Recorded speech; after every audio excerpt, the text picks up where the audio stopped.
This part work has been supplied to me free of charge from Fanhome.com. Please pop along to their website and see all of the other build-up part works that they have to offer, as well as other collections of collectible things. I would like to thank Fanhome for providing me with the part work so I can produce these videos for your enjoyment and educational needs. If you'd like to build one of your own, pop along to fanhome.com. They're available in many countries worldwide. If you do want to build one, leave a note in the comments to let me know how you're getting on, and let me know how I'm getting on as well. I'd like feedback of all types. So thank you once more to Fanhome for providing me with this kit. I hope you enjoy the build. Let's get on with it.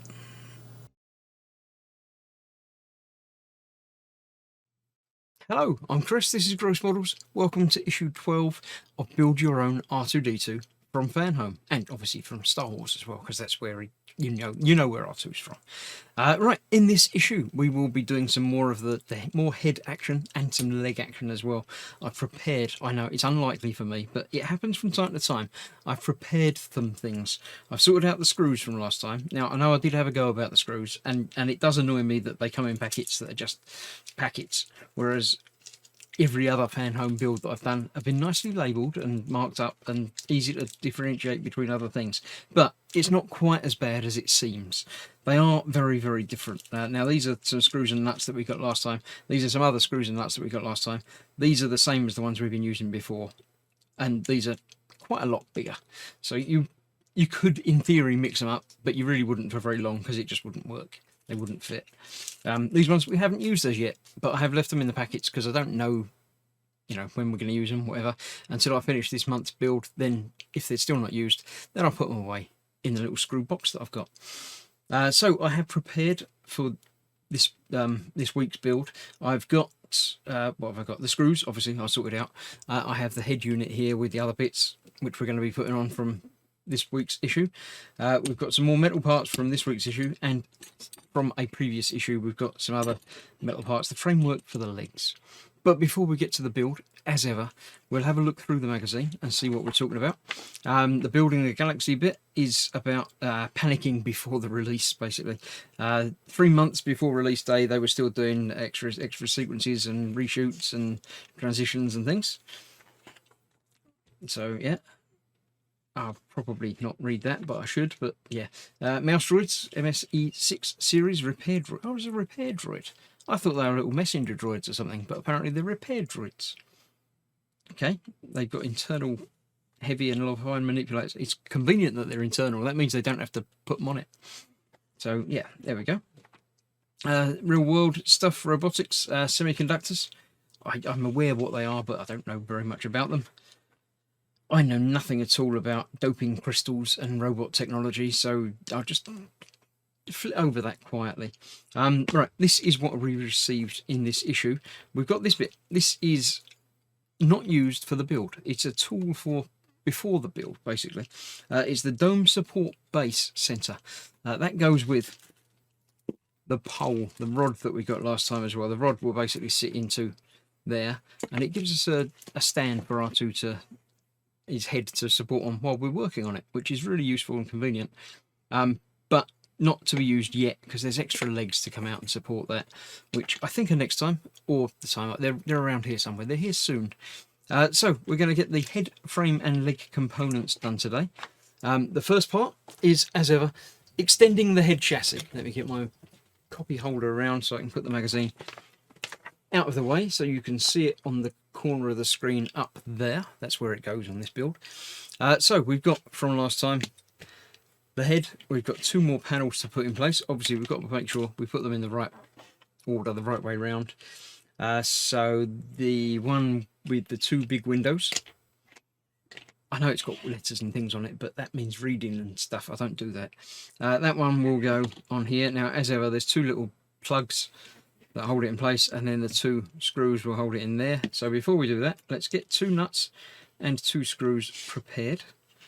Obviously the others are for the other one. Now this one you do upside down. The nuts, or one of which, drop into one of those holes. That will locate with the 2 little plugs. Put a finger over that, turn it over, and then you can get that one in the right hole. Don't put it in the other one because it won't do up into anything.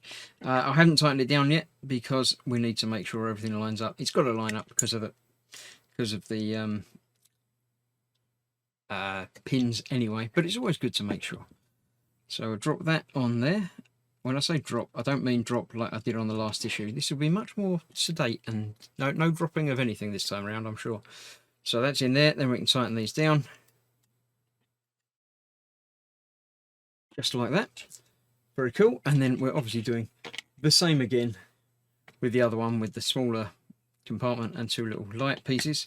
So let's put one nut in there. Oh. Like that.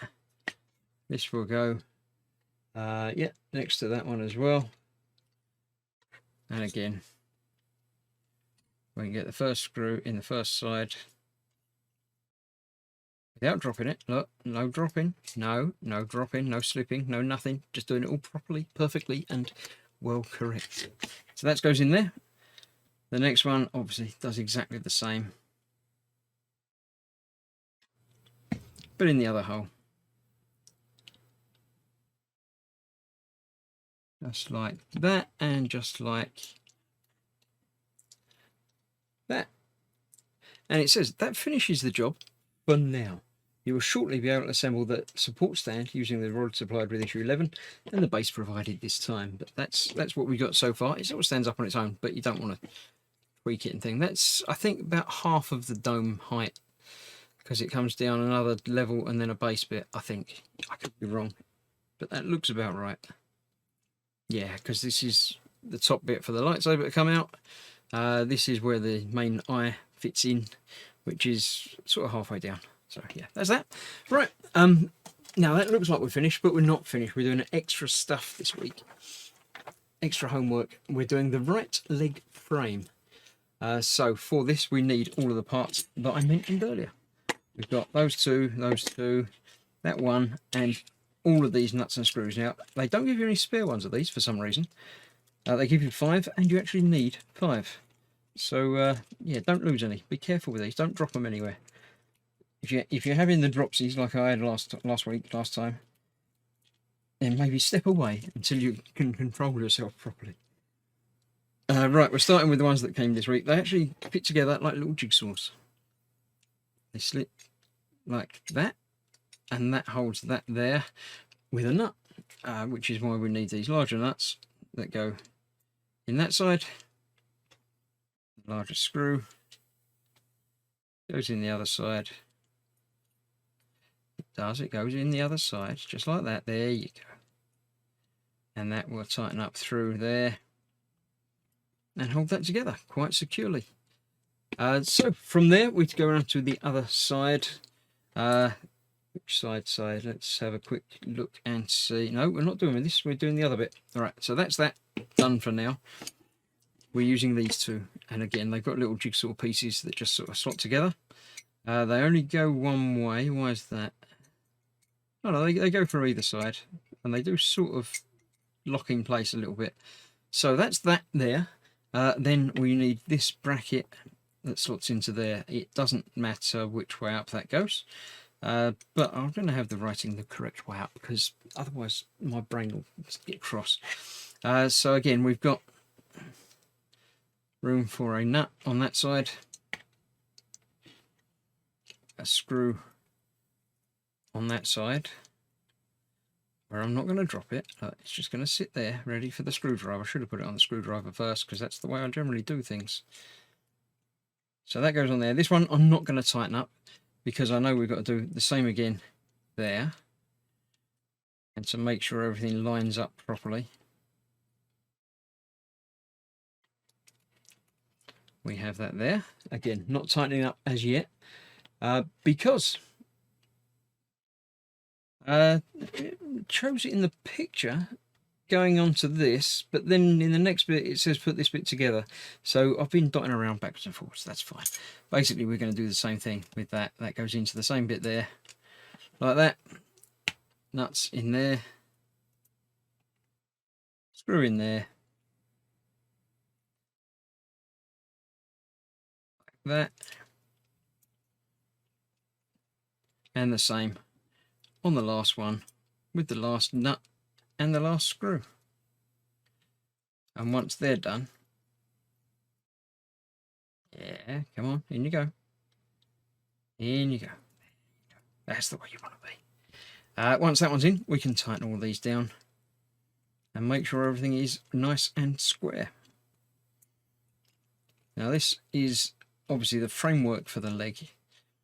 The plastic outer work is just going to go on the outside. So yeah, that looks nice and square for me. It's got a bit of twist at this end, obviously, because there's nothing holding that bit together as yet.